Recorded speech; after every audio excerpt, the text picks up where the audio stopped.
It's not clear what Barr has learned. Her latest tweets range from repentant to defiant.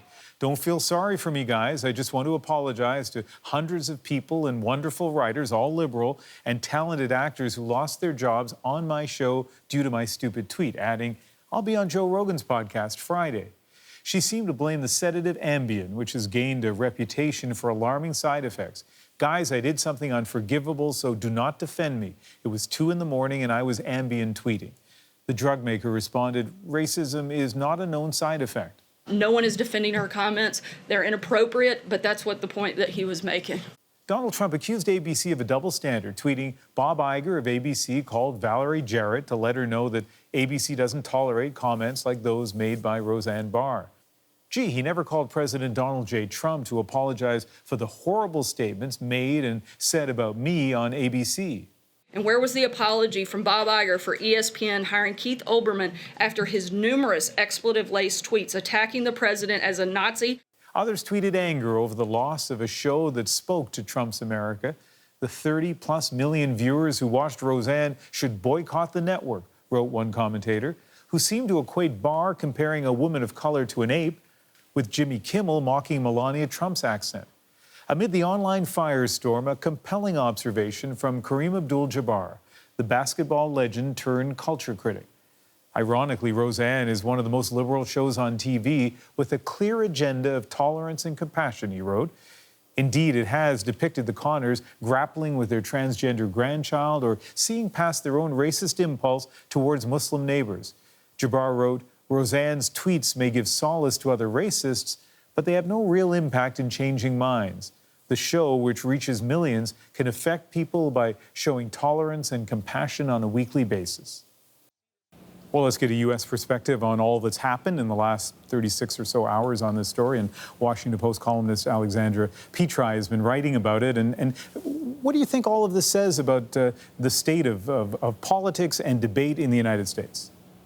Well, I think this is a classic case of, you know, the TV show Arrested Development, where there's this bag in the fridge. Michael goes to the fridge and he takes out a bag and it says, dead dove, do not eat. And he opens the bag and there's a dead dove in it. And he says, what did I expect? And I think that's exactly what we're seeing with Roseanne.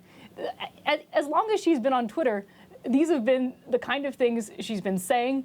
And the fact that ABC was willing to put her show on the air and sort of take that chance, now they're getting something which really should come as no surprise. So I guess it's just sort of another Trump-era moment of someone told you who they were. You should have believed them.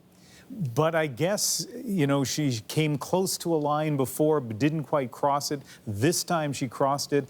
ABC acted quickly, even though it's going to cost them, I guess, financially, at least in the short term. Do you commend them for that? Do you think, were you surprised by what they did?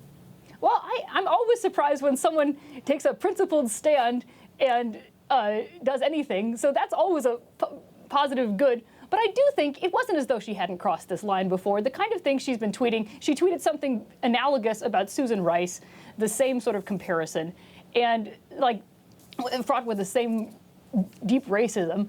And so to say that this is this new territory she hasn't been in before, the only thing that's changed is that now she's in a position where people can hold her responsible for what she's saying. She's not just sort of drifting through the ether. And so if those statements didn't represent ABC's values before, they should have known instead of making jokes about it a couple of weeks ago at the upfronts.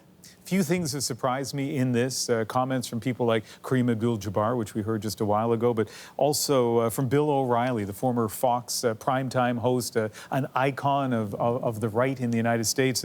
And he said Roseanne Barr's vicious personal attack on former Obama senior advisor Valerie Jarrett came out of nowhere and cost Ms. Barr and the entire staff of her program their jobs. No surprise yet, but then there's this. ABC and Disney could not continue with the show without insulting millions of Americans. Hey, here's a guy who, you know, rails against political correctness, and he seems to be supporting ABC here. Yeah, well, I think there's a difference between political correctness and not being racist. And sort of, this is just obvious racism. And the fact that a lot of news outlets were initially saying, oh, controversial remarks. No, this is, if you can't call this racist, you really can't. I'm sort of at a loss for you. So I'm glad that Bill O'Reilly and I are in concurrence on whether or not this is a tolerable thing to say. Literally 15 seconds left. Are we going to be poorer for not having this show on American television?